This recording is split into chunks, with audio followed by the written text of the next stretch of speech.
Rise up, GG Nation, cause it's time for Guidance Guy Friday, your weekly guidance lesson from your internet school counselor. And for our last look into resiliency, we're taking a trip down under to Bluey Land, the show that can truly, unironically say that it's fun for the whole family. Your little bro loves it, you love it, and even your moody older sister and your parents, they secretly love Bluey. Shoot, I've even seen college students wear Bluey merch, bro. But let's keep it a buck. Behind this feel-good show about talking animals is the main character who, let's be real, can be a little sus. There are so many examples of Little Blue making family members cry and destroying friendships on this show. I'm sorry, are we talking about one of the most beloved animated characters of this generation? Or Mario Party? Is it possible that we've been watching a supervillain origin story? Is Australia's favorite pup actually a bad dog? It's time we got some answers. But make sure to fetch that subscribe button and throw a bone to that like button first. Because engagement! Let's go! It's guidance time! This episode of Bluey is called Bad Mood. So for this part of the video, you can call me Kendrick, cause I'm about to go full hater mode. I'm the biggest hater. I hate the way that you walk, the way that you talk. Cause when we look at the world's most popular Blue healer, there's a lot that she's hiding behind that smile. Now, because exposing everyone's favorite best dog can be a shock to the system, let's ease into it with this one. Bluey is straight up stubborn. In a lot of adventures of this little pup, we see Miss Healer's desire to have things done her way. Like in the episode Spy Game, where she demands everyone play the game the way she designed it, which leaves her little sister Bingo so over it that she quits the game in protest. Cause that's what we want in our animated main characters, the ability to turn their very loved ones against them. And don't think this is the last time Bingo ends up being Bluey's victim. We'll come back to this. Or how about in Copycat, when Bluey dedicates her life to copying every single move her dad makes? Cause that's totally the normal, not annoying thing to do to another human, dog, person thing. Okay, stop copying me. Stop copying me. Now we've all been there before. That person who's gone out of their way to be the worst. They don't care about how their actions make you feel or how it's driving you insane. They're just doing it because they can. And that's who Bluey is. We gotta admit it, people. Because it's not just her my way or the highway mentality. Sorry to break it to you all, but Bluey's also pretty selfish. Need examples? It's alright. Denial is hard to get past. How about in Wagon Ride, when she wakes up her parents on their day off, forcing them to go along with whatever she wants to do that day? That alone gets her the side eye for me as a parent, but it doesn't end there. Well, on their morning stroll, Little Blue can't even let her dad talk to his friends. If you're on Bluey time, you ain't got time for nothing else. And nobody suffers the wrath of Bluey more than her little sister Bingo. Told you we'd get back to that. Let's go to Magic Xylophone, the very first episode. This girl is so controlling that she refuses to give Bingo a turn at the godlike power to freeze anyone on demand. Need more proof? But wait! There's more! How about Duck Cake? Bluey straight up refuses to clean up the whole living room, just her part of it. Sure, that sounds fair, right? Until you remember it's Bingo's birthday. It's your little sister's birthday, and you can't even throw her a solid and clean up after her just this one time? But hey, this is just who she is. So now that we know the truth about Bluey, what's our next step? We gotta diagnose her, call her Discount Peppa Pig, and call it a day? Nah, not quite yet. Let's make sure we get the whole picture first.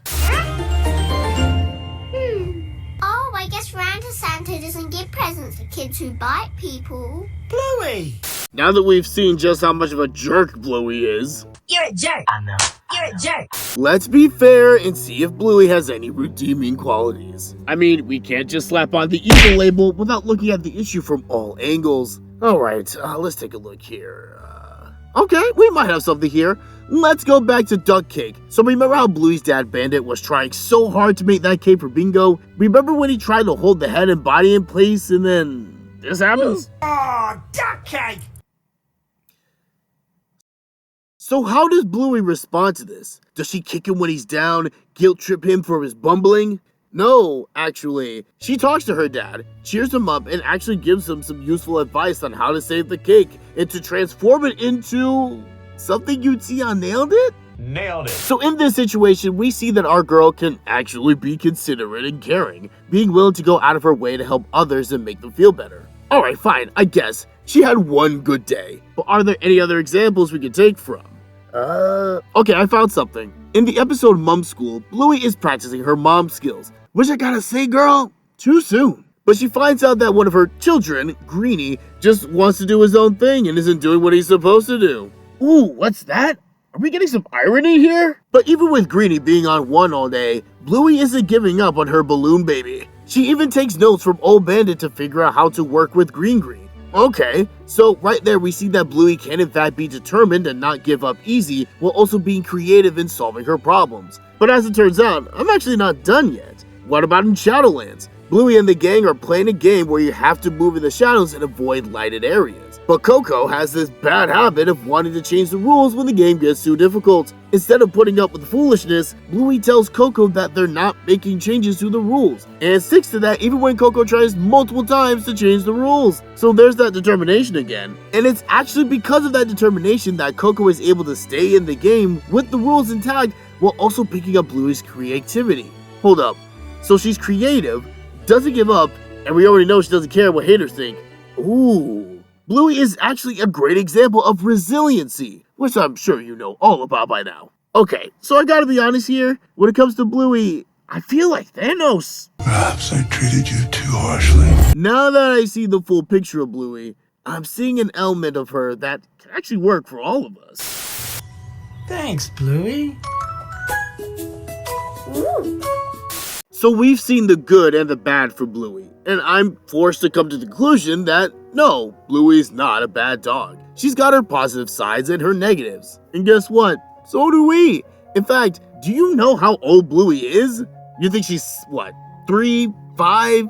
Nah, she's 6 years old. She's pretty much in first grade. And I see this from first graders all the time. Yeah, they're gonna have their selfish moments or be petty or want to do things their way. BG dubs, everyone struggles with that too. But we've also seen that she can be more than that. And for us humans, it's not all that different. Being resilient is part of being human. If you were absolutely 100% perfect in everything you did, you wouldn't need resilience. Resilience is for those who make mistakes, don't always do the right thing, for people who need to say they're sorry sometimes. It's for all of us. In Bluey's case, she learns how to get past her mistakes and moments when she was less than her best while showing us how to do the same. Maybe that's why Bluey is so popular. For a puppy, she has so much about her that feels so human. Welcome back to the Character Corner, where we're in part 2 of our look into self-awareness, which is knowing what you're feeling and why you're feeling it. Last week we left off asking if you wanted to know if you had self-awareness. And I ask you now. You sure you want to know? Here's a real quick, foolproof test that exposes whether or not you have self-awareness. Think of the last time you got in trouble for something, be it at school or wherever. Now that you have that something, ask yourself, whose fault was it that you got in trouble? If you said that the reason you caught heat was in fact because of you, then congrats, you have self-awareness. Because you're willing to look at a situation and say, hey, my words and or actions led to a result that I didn't like. But it's on me though. You looked at how you were feeling, why you felt it, and why it led you to do what you did. Now, if you're saying, nah, it wasn't me though, I didn't do nothing, then tell an adult your story. Because yeah, sometimes you catch heat for things you legit didn't do. It will happen. But if you tell a trusted adult your situation and they're giving you a stop the cap look at the end, then it's time for you to own your junk. Part of self-awareness is knowing when we messed up. And when looking at Bluey, our homegirl messed up a lot. She's not perfect, but she always owns up to it and tries to make things right. And that's what we need to do. Self-awareness isn't perfection. It's knowing we're not, being okay with it, and getting better every day. But now it's time for you to return to the classroom. Just don't forget to do the YouTube thing on your way out. Until next time, GG Nation, Guidance Guy out.